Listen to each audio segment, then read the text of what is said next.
Hello my dear viewers. Jason, your favorite storyteller, is here again to bring you another story that will make you go sorry what. Get cozy and let's dive right in. My wife and I had been married for 22 years when this story took place. Our two children David 25 and Jane 23 are off on their own, and David is engaged. My name is Bob Lemon. My wife, Rose, had a dizzy spell one day and fainted the next. We had no idea why, so she went to our PCP to get a quick checkup. Our doctor said there are many reasons she could have this issue that are very innocuous, but that a blood screening was in order due to Rose being 45 years old. Rose has led a very healthy life so far without any issues, and only sees the doctor for regular checkups. We were told the blood test was merely being overly cautious. Fortunately, it was well timed and ended up being extremely important. The doctor asked us to both come to his office to go over his findings. This set off alarms in my head, but Rose seemed to not be concerned, so I stayed calm so as not to stress her. He had ordered a series of X-rays to happen immediately on our arrival. Now I was really concerned and Rose looked worried as well. "What's going on, John?" I asked once Rose left the room. "There are some anomalies with the blood work," he answered. "We'll get to the bottom of it." When Rose returned she seemed quiet and reserved. We didn't talk much. She did say she was nervous, as was I. After a good long wait, John came back and sat down. "Rose, there's no easy way to break this to you, so I'll just say it. You have cancer." We both gasped in shock. "Now don't get too excited about it. This cancer is quite treatable. You have a very small growth on your uterus.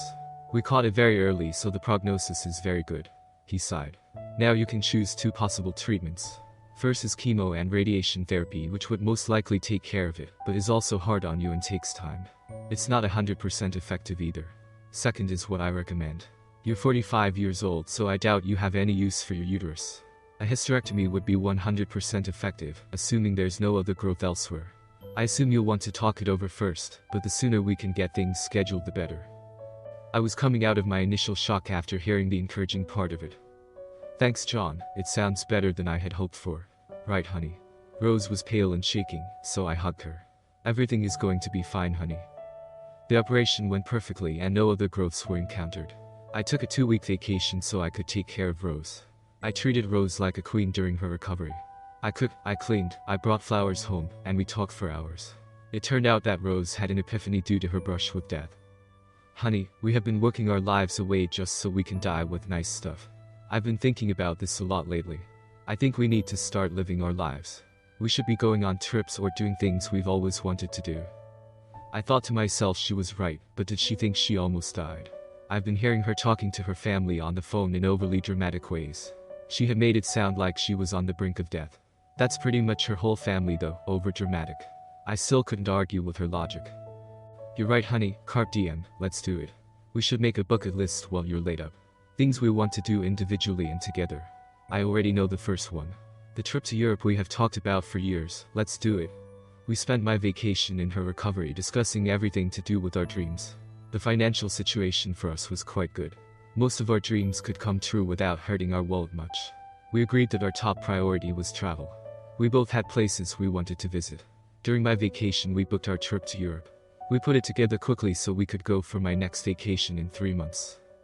We also made up a bucket list of experiences we wished to tackle, everything from dancing lessons to trying new foods. We made an exhaustive list since we agreed that some things could be accomplished on an evening after work or a day off. I even included some of my sexual wish lists since we haven't been that adventurous so far. I wasn't sure Rose would be into experimenting, but I thought it was worth a try.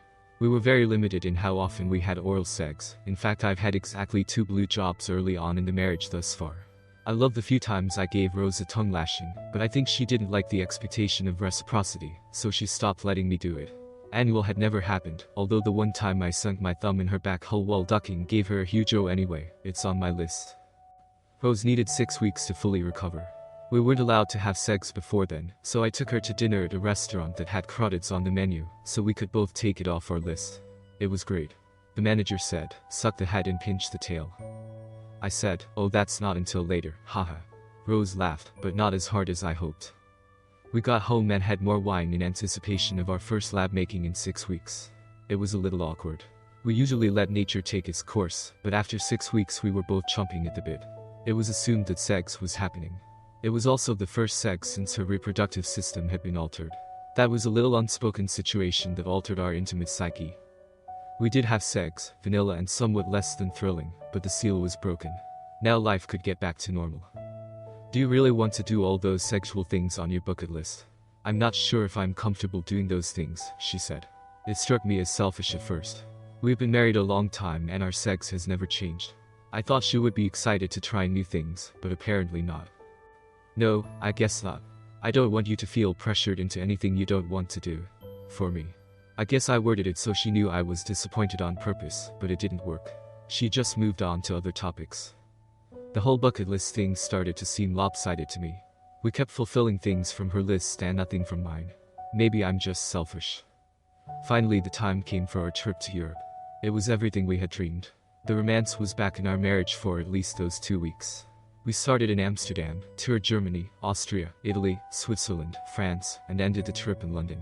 We flew back from Heathrow and got home completely exhausted after our huge adventure. We even tackled other bucket list items while traveling, like going to a nude beach. During our trip and for several weeks afterwards we discussed where we wanted to go next. We wouldn't be able to take 2 weeks at a time very often, so the next 2 trips would be 1 week. We could take one more this year and then start next year's. We came to an agreement to go to Hawaii this year. We would wait for another 2-week vacation to go to Australia since we both want to go there. We figured next winter, which will be summer there. That left 1 week still undecided so far. It was exciting for us having these trips to plan for and look forward to. Meanwhile we were going back to items on our list we could do locally. We went skydiving one weekend. I can definitely say never again, but we did it. This is where my story takes a turn. Rose came home from work one evening acting particularly nervous. After dinner she hit me with it. Bob, I have a question for you. It's going to sound crazy at first, but just remember our motto, Carpe Diem, okay? I nodded, feeling a bit nervous myself now. You remember Charlie Dunk? The guy I work with? I've heard the name quite a bit, but I don't think I've ever met him, I said, shaking my head and watching my wife wringing her hands and fiddling with her wedding rings. Well anyway, he got a promotion and is being transferred to Denver. His last day is Friday. We're having a going away party for him at Margarita's at 6 p.m, everyone is going. I was a little relieved that all she wanted was permission to go to a party. Sure, you can go. Can I go with you? Her face went red and she looked down at her feet. No, it's only for employees. The company is paying for everything. I don't mind paying for myself, I said, still confused about where this was going. Bob, Charlie and I have been working together for like 20 years. He flirts with me and I flirt back. He's like my work husband. My question is simple and I will accept your answer either way. I want a hall pass to sleep with Charlie once before he leaves forever. I felt the blood rush out of my face, my head, my neck, and my eyes started to fade. I stayed that way for a couple minutes. Honey. I cleared my throat as the blood began to return. Why you? I know it's a lot to process right now. Why don't we sleep on it? Things will look different tomorrow. We can talk it over at breakfast. I was sure my eyes were now leaking without my permission. I felt like a sword was thrust through my heart. Why you want? I couldn't communicate right now. She was right, I'd have to dash her treacherous hopes in the morning. I sat watching the 24-hour news channel for 4 hours and decided to feign sleep. Rose called my name, but I didn't move. She went to bed and I got comfortable on the couch. I didn't sleep. I ran through my head over and over how this could have happened. The whole Carpe Diem bullshit had backfired in my face. Now she thinks she can do whatever she wants. I started picking up a few clues from my memory that seemed innocuous at the time. Like how she had been texting way more than usual lately. She came downstairs early in the morning with a disgruntled look on her face. You never came to bed last night. I nodded. Well, I'm not making breakfast after all. I'll be going to meet up with a couple of the girls from my office before work. I decided to take the decision away from you. I will be going to the party tomorrow and coming home Saturday morning. You will. I scratched my head, still in a fog from no sleep. I don't think that's a ducking good idea. Are you just going to ignore my ducking wishes? Everything will be fine. Saturday morning we can go out to breakfast and talk about it. You don't have to be insecure about it. We're adults in a long-term relationship, and the relationship will go on without a hitch. Bye. As she opened the door I said, but you, the door shut before I could get it out. I called out sick from work so I could wallow in my own crapulence. I did call my lawyer so I knew what to do and what not to do in case things went south. The locksmith set up an appointment for 7 a.m. on Saturday to change the locks. He'd get paid for after hours whether I needed him or not. I did housework the rest of the day so I'd be tired enough to sleep. I also started gathering suitcases and boxes. Rose wasn't home at the normal time. I was actually quite sleepy, so I went to bed early. As I undressed, I noticed a box on Rose's dresser. I opened it to find a very skimpy lingerie. In 22 years Rose had never worn anything like this for me. Oh, I bought her expensive sexy lingerie, but she never wore it. Ducker. I woke from a sound sleep to a kiss on my cheek. Remember, I love you, Rose said with a smile on her face. Rose, this is your last warning. Don't do this. Don't throw away 22 years. I must have looked desperate. Don't be silly. I'm not throwing you away. I have to do this for me. You understand? I almost died and now I can't pass up this opportunity. I have to go or I'll be late. Another kiss on the cheek and she was gone. Today I went to work since I had nothing else to do. Tomorrow is the weekend so I'd have time to take care of business then if needed. I was distracted all day, but luckily nothing important was happening. My good friend Brent asked me if I was alright, so I dumped the whole story in his lap. I'm sorry man. Are you going to divorce her if she goes through with it? I nodded. I got home and cooked myself dinner which I couldn't eat. Leftovers will be there for when things get crazy at least. I decided that I had to see this stucking ass call Charlie at least, and verified that their plan was executed. I waited until 7 to leave, and by the time I parked and found my spot it was almost 8 o'clock. I figured it would last at least 2 hours. Margarita's is in a busy downtown area so I wouldn't be very noticeable. I sat on a bench across the street which was in an alarmingly dark area. I waited over an hour before I noticed a good number of people starting to leave at once. They milled around the front doors saying goodbyes and then hugging this one guy. That can't be him, he's short, out of shape, unless you consider round a shape, and has male pattern baldness. People were taking off as I noticed Rose coming outside. Slowly every last person left except Rose and Charlie. I started a video in case I needed evidence at some point. Rose put her arm around Charlie and gave him a quick kiss. They said something to each other then turned and walked down the sidewalk. I could make a scene with one last-ditch effort to stop her. It felt too desperate, too unmanly, I couldn't grovel and beg. Nope, this is her decision to disrespect me. My stomach was churning and adrenaline was pumping through me. They only went 1 block down to the hotel and entered. That was it. The end of my marriage after 22 years. I needed a drink so I went into Margarita's. I went to the bar and ordered a Dos Equis and a shot of Jose Cuervo Gold. The female bartender, Amelia, said, "You look like your dog got run over. Having a bad day." It was late and she didn't look very busy. Well, since I don't know you, you can be the first to hear my story. I laid out the whole thing and she stood with her mouth open. That was the woman that kept saying Carpe Diem, she announced. That's pretty ballsy. What are you gonna do? The locksmith will be at my house at 7 a.m, I said in a low monotone voice, while peeling the label off my beer. Can I get another round? This one's on me, she said. If I were 20 years younger I would ask this pretty girl out. The reality of my situation hit me hard, a 47-year-old divorcee. I'm not ugly by any means, but I knew now I'd want to visit the gym more. It would probably do some good for my self-esteem anyway. I went home with just a little buzz. Normally I wouldn't drive like that, but my anger was keeping me alert and reckless. Once again I was awake all night. I didn't bother laying in bed. I busied myself by packing Rose's essentials and some non-essentials. I packed all of our wedding memorabilia into boxes. I didn't want any reminders in the house. All of her sheep was put in the garage. I sat in my recliner not watching TV and waiting for something to happen. It never did. I paced back and forth from 6 a.m. to 7 a.m. The locksmith arrived and I worried that Rose would show up this early. I shouldn't have worried. I finally ate some leftovers after the locksmith left with my house locked up tight. I put a note on the door explaining why she couldn't get in and advising her to get a lawyer. I called my father-in-law to warn him about the impending storm. He was pissed to say the least. He yelled at me and called me nasty names until I explained why I was divorcing her. He seemed a little sympathetic afterwards. I let him know Rose might need a place to stay. After 10 a.m. Rose finally pulled into the driveway. When she gets to the front door she finds it locked, which is unusual during the day. I can just see her from the side in the living room. She grabs her keys and at the same time notices the note on the door. She pulls it down and starts reading, gets to the part where the locks were changed and tries her key. "Bob, open the door. What the heck is going on? Let me in so we can talk." She pulls her key out, knocks on the door, and finishes reading. I heard her gasp twice. I think she's starting to understand the reality of what I'm doing. She starts crying. "Oh Doug. Please Bob, let me in so we can talk." Now she's pounding on the door. I don't want a divorce. I do feel a little bad for her. After 22 years with her, seeing her cry still hurts me. She pulls out her phone. It must have been turned off since a bunch of text chimes went off. They weren't from me. I didn't text her once. She's apparently reading them. Oh my god. She cries. Then she puts the phone to her ear. Daddy. She starts bawling like a little girl. Daddy, I don't know what to do. I'm locked out of the house and he wants a divorce. She stops to listen for a second. Yes, I did. But it was Carpe Diem, I put it on my bucket list. We agreed to live life. He can't hold that against me. I almost died for Christ's sake. Another pause then. No, he didn't want me to do it, but I really wanted to. Another pause then. Yes, Daddy, I'll be there in a half hour. I love you, Daddy. She put the phone down, hit something then back to her ear. God damn it. Then typed for my nude and left. My phone had been off since the locksmith left.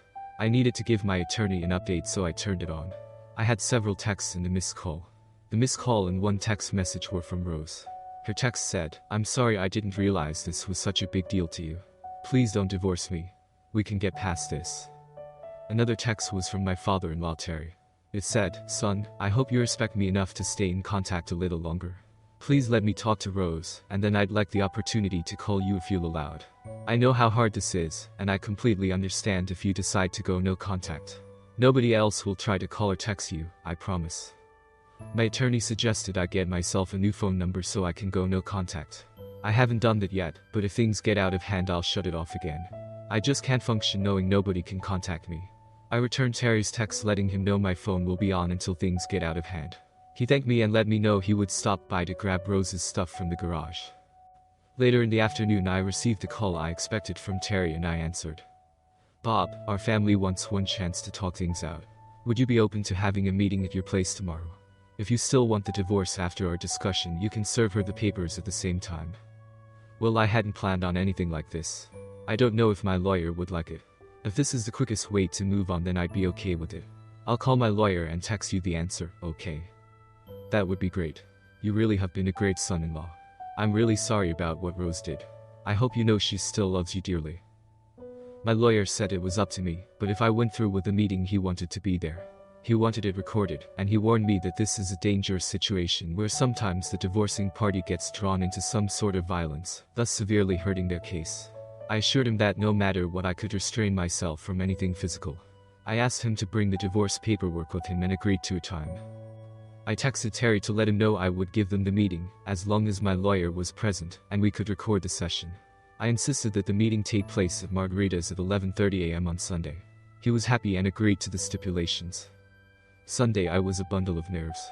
I shouldn't be since I'm not the one who cheated, but whatever. Margarita's opens at 11 a.m. on Sundays, and when I arrived the place was empty. I told Terry the meeting would be at 11:30, so we would have time to set up. This must be the slowest time all week. My lawyer, George, arrived at the same time as I did. We had reserved one of the 3 private tables in a jail cell downstairs for privacy. He immediately set up a tripod and camera and started recording. He had our divorce papers in his briefcase and patted me on the back. Are you ready for this? He asked with a very serious face. I don't know how I could possibly be ready. I'm literally still numb from all this. He nodded. I noticed the bartender Amelia from Friday night walk by, and she gave me a wink. I smiled for the first time in over 2 days. The in-laws walked in 10 minutes earlier than expected. They all took seats with Terry at the head of the table and Rose across from me. My mother-in-law looked angry. For some reason they felt it was necessary to bring Rose's sister Teresa. George started the meeting by having all parties present sign a consent to record form, allowing us to record everything. I drew in a long breath and said, okay, you have the floor. I suggest you lay out your reasons we shouldn't divorce, and then I'll ask questions afterwards. Does that sound fair? Everyone agreed. Terry started off, I speak for all of us when I say we thank you for giving us this chance to talk to you. Rose feels blindsided and devastated by your reaction to her actions. We all hope to convince you to give Rose a chance at reconciliation. Rose. He smiled at Rose, who blushed. I don't know how to start, she said. Well, first of all I want to say again that I love you. I have always loved you. We raised 2 great kids together. We shouldn't throw 22 years of marriage away for such a small thing. It was just one night out of over 8,000 nights. We should be together. I just wanted to live for the day, and that day was about Charlie. I'm sorry if that hurt your feelings. She sniffled as the emotions started to get to her. I had to admit to getting emotional myself but said nothing yet. My mother-in-law, Janet, still looked very unhappy. She spat, I don't see why you have a problem with this. She told you about it ahead of time. She was perfectly honest. It's not cheating if she told you. Besides, she almost fucking died. You need to have some empathy and stop being so controlling. She was practically screaming by the time she was done. I still said nothing. I figured I'd let them all have their say before responding. Otherwise it could become a shouting match, at least that's what George suggested. My sister-in-law, Teresa, cleared her throat. It seemed she had something to say, so I nodded at her. Bob, you know my husband Dave pretty well, don't you? I nodded. Are you aware that he allows me to sleep with anyone I want? Yup, I'm a hot wife. Sometimes he watches and other times I come home and tell him about my experiences or show him a video. He loves it. If Dave can handle it, why can't you? We wouldn't have told her it was a good idea if we thought you wouldn't like it. I thought I misheard her. We? I asked. Yes, me and my mother. My eyes got big, Rose looked down at her feet, Janet gasped, and Terry almost choked on his water. Terry was coughing as Janet yelled Teresa, like she gave up a secret. Terry went red in the face. You too? Oh my god. What did you do? Teresa answered, Daddy, it's okay, we were just supporting Rose's plan. We didn't suggest the idea. You two are detestable. You helped my daughter defile herself. Now she's nothing but a cheap whore. I think this is grounds for divorce. Bob, I apologize for our family. There's some kind of ducked up. I don't blame you if you never talk to us again. We will never have a son-in-law like you again. I'm just so disappointed. He thought for a second and then, I'm sorry I called you a whore, baby, I'm just so pissed off right now. Rose was obviously in shock from her father's words. I knew he liked me, but I was taken aback by his complete disgust at the situation. He was a good man and seemed to back me completely. I want to add one thing and then I think I'm done, Terry said. We came here to ask Bob to stay with Rose, to forgive her. I am no longer siding with my daughter. If he wants to reconcile, that's great, but I'm not going to demand it or try to coerce him to. It's not my place. Daddy, Teresa started, but Terry interjected. Don't. I am done. I'm more angry at you than Rose. You have some nerve egging her on like that. Rose snapped out of her shock to utter, Honey, I honestly thought you would just be mad for a day or two, and then we could go on living Carpe Diem. Wouldn't you please just get past this little indiscretion and we can be happy for years to come? That sounded to me like the end of the arguments on their side. I figured it was time to address the issues at hand. I would like to have the floor uninterrupted until I finish since I allowed you all to say your piece. Everyone nodded in agreement. First I will address the arguments you made for staying married, and then give you my feelings. I will give you another chance to respond after that, okay? Everyone nodded again. Teresa, your hot wife and your husband loves it. Dave and I have talked about it. I'm glad his fantasy has come true for him. I hear many men have that fantasy. I, on the other hand, do not. My fantasy was to have a long faithful marriage to a faithful wife and grow old together. I think it was stupid of you to assume I'd like it. Besides the fact I had never once expressed an interest in sharing my wife. I hate that you helped Rose rationalize doing this to me. She looked embarrassed to her credit, then glanced at her scowling father. Janet, I said, and she looked concerned. You just totally destroyed my image of you. How could you? I doubt Terry has ever had to deal with an issue like this. I know by his reaction if he ever found out you did, your marriage would be over, no questions asked. She too glanced at the still intimidating face of her husband.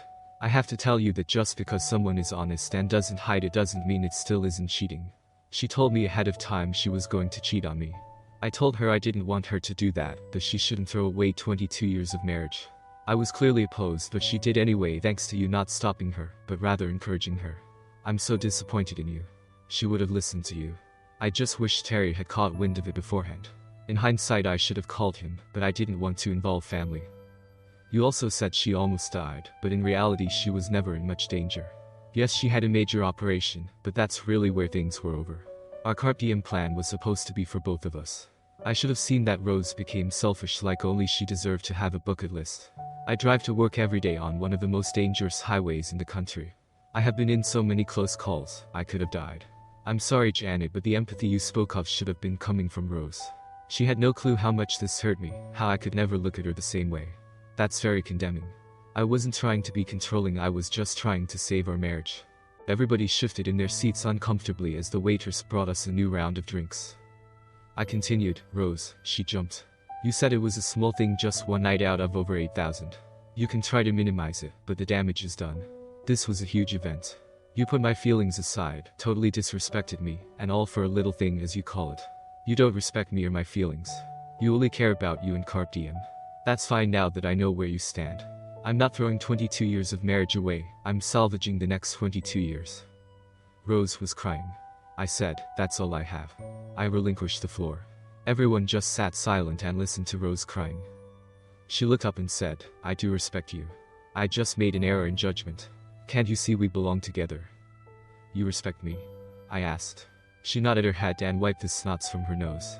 The bartender walked by smiling at first and then went very serious.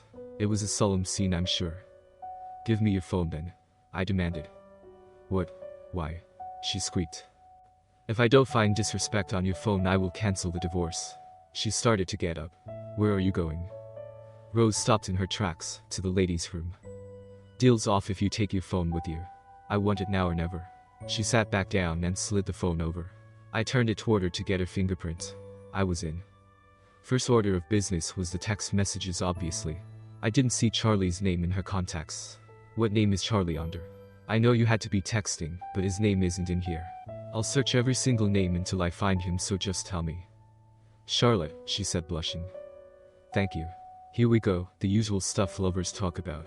Oh nice, you sent him nudes, not unexpected. Wow, you sent him nudes all the way back to 5 years ago. Wait, that's when your old phone died. I bet it went further back, didn't it? You know they call this an emotional affair, unless you were doing him then too, but I doubt it. So did you know you were going to almost die even back then? Or were you just messing around until you found a good reason to cheat for real? I started reading through. I'll just read some highlights now. Oh here, Bob has no clue. He's kind of dumb that way. Let's see, oh here we go, he's snoring right next to me like a clueless buffoon. Here's one, I never have O's with Bob, he just doesn't do it for me. Oh here's a winner. I don't love him the way I used to. Is everything you said true? Rose shook her head no. Well there's plenty more in here I'm sure, but I've made my point. I looked around her apps. Why do you have 2 calculators on your phone? She jumped up and reached for the phone. No, she whimpered. What's the passcode? Never mind, let me guess. There we go. Oh now see, here's all the nude photos. Whoa, that one is not very nice. Oh look, a video, quite a long video too from 2 days ago. Let's see what that is. Rose jumped up, no don't, please. I'm sure you can get the gist from just the sound. I sent myself a copy of the video on email, then I hit play. It was the night at the hotel. I watched while everyone else listened except Terry, who left the table. The first words were, Charlie. I can't believe your husband let you do this. Rose. Well, he was supposed to give me the green light, but I ended up having to overrule him. Charlie. You mean you're cheating on him? Rose. No, I told him what I was doing. I think he'll be fine. Charlie. So you're never mind. Well, why don't we get more comfortable? I started scrolling looking for juicy spots. Here we go. Just so everyone is on the same page, I wanted to put getting blue jobs and annual segs on my bucket list, since I never get either. I had to take them off because Rose said she didn't feel comfortable doing that. I hit play again. Charlie. That's so good, you suck my clock so good. I'm gonna come. Wow, you even swallow. Your husband is a lucky man. Rose. Yes he is. That's why he's going to accept all this like the clock he is. I think I could keep doing this, I'm still attractive. How about I come see you in Denver? Charlie. I don't know, I have to see how you duck first. I scrolled more as Terry returned to the table. He said, sorry, I had to go throw up. I'll just skip by the actual ducking for now, I said. I stopped when they disconnected. Charlie. That was great. Let's do it again. How about your back hold this time? Rose. Sure, just give me a few minutes to clean up some of this mess. I need to recover a little too. It's a good thing I can't get pregnant anymore, haha. Charlie. It sure was nice of Michelle to get us this room. Rose. I know right. Leslie and Joan told her what we were planning and she wanted to help out. Charlie. Are you liking this so far? Rose. Better than I had hoped, you're bigger than Bob and so much better. I had to stop there. Rose. Does Charlie have a bigger pen than me? Rose turned red. No, I just said that. Were you planning on cheating on me after Friday night? Making me cuckold? Rose was crying. I said a lot of things that weren't true to some people, including Teresa and my mother. I was having such a good time that I started thinking you might let me be a hot wife like Teresa. Were you telling other people lies about me? Rose nodded. I told them bad things about you, so they would feel sorry for me. I guess I was just being overdramatic. Everything I found on your phone is disrespectful to me, and I just scratched the surface. I can't accept that kind of treachery. You ruined my reputation with people in our town. But worse than lying to all these other people is lying to me and your own family. I can't stay married to someone like that. I promised you all could respond after you gave me the floor, so now's the time. Does anyone have anything else to say or ask? Rose's family bowed their heads in defeat. Terry shook his head. George opened his briefcase and dropped a large envelope in front of Rose. He said, "Rose Lemon, you have been served." "Why, Bob? I love you," Rose cried. "I have to live for today. Staying married to you is demeaning, and I would never trust you again after all the sheep you did behind my back. 22 years was a good run, but all of that is tarnished now. You asshole, I'm going to take you for everything I can so I can finish my bucket list. Get a lawyer, Rose, before you start counting your chickens. This is not a no-fault divorce state. I can bring infidelity into court, and they will probably side heavily with me in regards to money." "Duck you, Bob. I'll tell the kids what you're doing to me," she screamed. "And if you lie, I will show them the evidence just like I did with your family today. Is that what you want? I'd be happy to leave our kids out of this. You're still their mother and they don't need to know details, but I suggest you tell them the truth in your own words without lying. This meeting is over, folks. I'll pick up the check." Teresa and Janet started walking Rose out of the restaurant crying. Terry shook my hand. "I'm sorry things didn't work out, but I understand." Then he gave me a man hug, picked up the divorce packet and walked out. I looked at George and said, "Duck, do I need a drink?" "Let's go up to the bar. I have more stuff to discuss with you," he said. I nodded. We sat at the bar and Amelia came over. She said, "Your lunch date looked pretty intense. I don't mean to be nosy, but was that about Friday night?" "It's fine, I don't mind talking about it. That was my last stand against her family. She's been served and now I want to get drunk." "So Carpe Diem turned into Mortis Matrimonium Diem," she quipped. "Wow, you know Latin. Beautiful and smart," I said. "Too bad you aren't 20 years older, I'd ask you out." And I'd say yes, but I have a better idea. My mother is beautiful, smart, sexy, and faithful. When you're ready to date again, I could set you up. I know she'd like you. "Nice, give me your number and I'll contact you after the divorce crap is done." She had just given my ego the boost it needed after being libeled by my soon-to-be ex. George cleared his throat. "We have more business to cover before you get too sheep-faced. You have excellent grounds for a lawsuit against her employer. They condoned and facilitated her cheating and we have proof." "Really? Yeah. Let's duck them up." Long story short, we filed suit on the grounds that Rose's boss not only was encouraging Rose to cheat on me, but paid for the hotel room on her corporate card. It was an open and shut case, so they quickly came at me with a settlement offer for 75% of what we had asked for. I took the offer with the stipulation that all participants or parties involved with the planning of the event be terminated. I named Rose and Charlie, of course. I named Rose's boss Michelle for her part of pushing Rose into it and paying for the room. I also named 3 female colleagues of Rose who helped her decide to go through with it. The company was able to verify my claims by checking email on the company server. Charlie worked less than a month in Denver before getting the old heave-ho long before my divorce proceedings had even started. I got my generous settlement, making my life much easier now that I only had my income to pay all the bills. I was ready to start dating again. I talked to Amelia, who set me up with her still single mother, Grace. We had dinner and talked about our previous relationships, which I thought was a faux pas, but what do I know? Her husband had died of cancer 3 years ago, but I was her first date since. Amelia hadn't lied. Grace was quite attractive, very sexy, and intelligent enough to hold an interesting conversation with me about a host of topics. I continued asking her out, and we took our sweet time becoming closer. We became intimate one evening after a few glasses of wine at her place. She was an amazing lover, wanting to please me so much while expecting little in return.